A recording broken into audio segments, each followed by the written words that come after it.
Hindu mythological के हिसाब से 4 युग होते हैं। पहला आता है सतयुग, दूसरा आता है त्रेता युग, थर्ड आता है द्वापर युग और फोर्थ आता है कलयुग।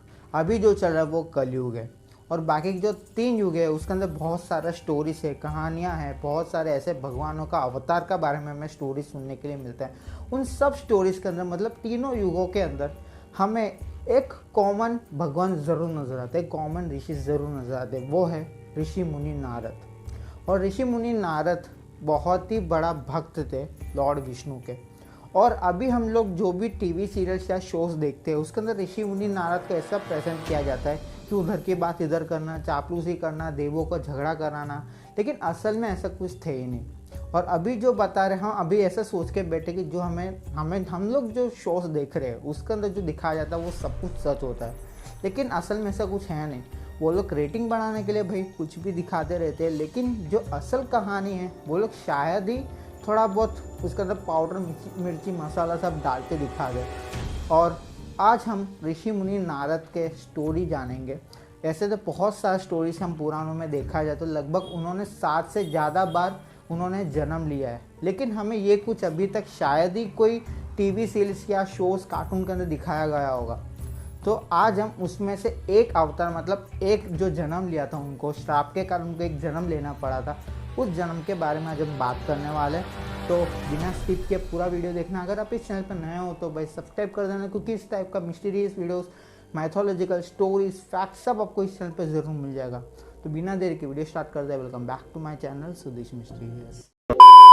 पुराणों के अनुसार लॉर्ड ब्रह्मा के गोदी में से देव ऋषि नारद का जन्म हो रहा है। उनके साथ ही दक्ष का जन्म हुआ, रुद्र का जन्म हुआ, ऐसे बहुत सारे देवों का भी साथ में जन्म हो रहा है। दक्ष ने तो शादी कर लिया। लॉर्ड ब्रह्मा ये चाहते थे कि देव ऋषि नारद भी शादी करे, लेकिन देव ऋषि नारद इस बात को अस्वीकार करे क्योंकि उसे ब्रह्मचारी रहना था। ये देखकर लॉर्ड ब्रह्मा को गुस्सा है, उन्होंने श्राप दे दिया देव ऋषि नारद को कि ये बोलकर कि तेरे पास कितना भी ज्ञान है, जो कुछ भी तूने प्राप्त किया है वो सब खोकर तुझे गंधर्व बन के जन्म लेना होगा और तुझे 50 स्त्रियों के साथ शादी करना होगा। श्राप के बाद देव ऋषि नारद को दूसरा जन्म में जाना ही था, इस वजह से वो वहाँ से गायब हो गए। फिर थोड़े समय के बाद एक गंधर्व जो अपना पुत्र प्राप्ति के लिए लॉर्ड शिवा का भक्ति करता था हर रोज, एक दिन उसके सामने लॉर्ड शिवा प्रकट हुए और उसको पुत्र वरदान का सौभाग्य दिया।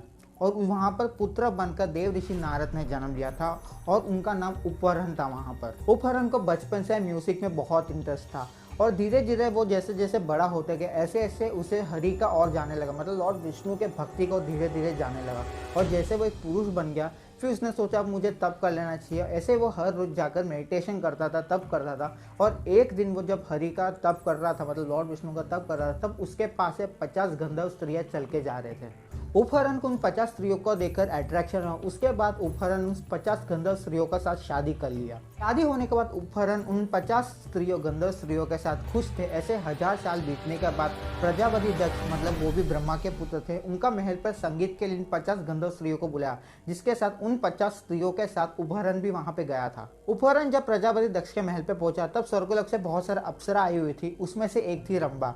और उसे देखकर उपहरण को उसके और अट्रैक्शन होने लगा। ये देखकर दक्ष ने तुरंत उसे गुस्सा आया और उसने श्राप दे दिया उपहरण को, और श्राप देते ही उपहरण वहां पे मर गया। ये देखकर वो 50 गंधर्व स्त्रियां थे जोर से चिल्लाने लगे और उन्होंने लॉर्ड ब्रह्मा का प्रार्थना किया और उनके सामने लॉर्ड ब्रह्मा प्रकट भी हुए और फिर माफ़ किया। उपहरण को लॉर्ड ब्रह्मा ने माफ़ किया और उसके वापिस जीवन दान दिया, क्योंकि उपहरण खाली 1000 साल तक ही जिंदा था, उसको और 1000 साल तक जिंदा रहने का वरदान था, मतलब 2000 साल तक उसे जिंदा रहने का वरदान था। फिर उपहरण के अंदर वापिस जान आने के बाद उन्हें प्रजापति दक्ष, लॉर्ड ब्रह्मा सबसे माफ़ी मांगा। जो 50 गंधर्व स्त्रियाँ थे, उनके पत्नियाँ थे 50, उन सबसे माफ़ी मांगा जो काम उन्होंने किया उसके लिए।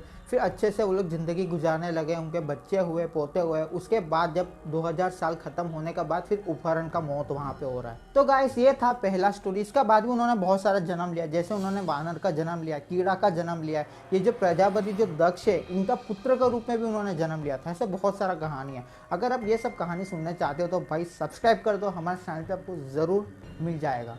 उम्मीद करते हो वीडियो पसंद आया होगा। वीडियो पसंद आया तो लाइक, नहीं पसंद तो डिसलाइक कर देना। अगर आप इस चैनल पर नए हो तो भाई सब्सक्राइब कर देना, क्योंकि इस टाइप का मिस्टीरियस वीडियोस, मैथोलॉजिकल हर टाइप का वीडियोस आपको इस चैनल पे अंदर ज़रूर मिल जाएगा। फिर मुझे इंस्टाग्राम पे फॉलो करना मत भूलना, लिंक डिस्क्रिप्शन के अंदर है, और डिस्क्रिप्शन बॉक्स भी चेक करना मत भूलना। 2 पेजेस है, एक फेसबुक पेज है, दूसरा इंस्टाग्राम पेज है, दोनों जाके फॉलो कर लेना। शॉपिंग के लिए बहुत अच्छा पेज है वो दोनों, अगर आप शॉप करना चाहते हो विथ डिस्काउंट तो नेक्स्ट वीडियो मिलने तक सुदेश कुमार साइनिंग ऑफ।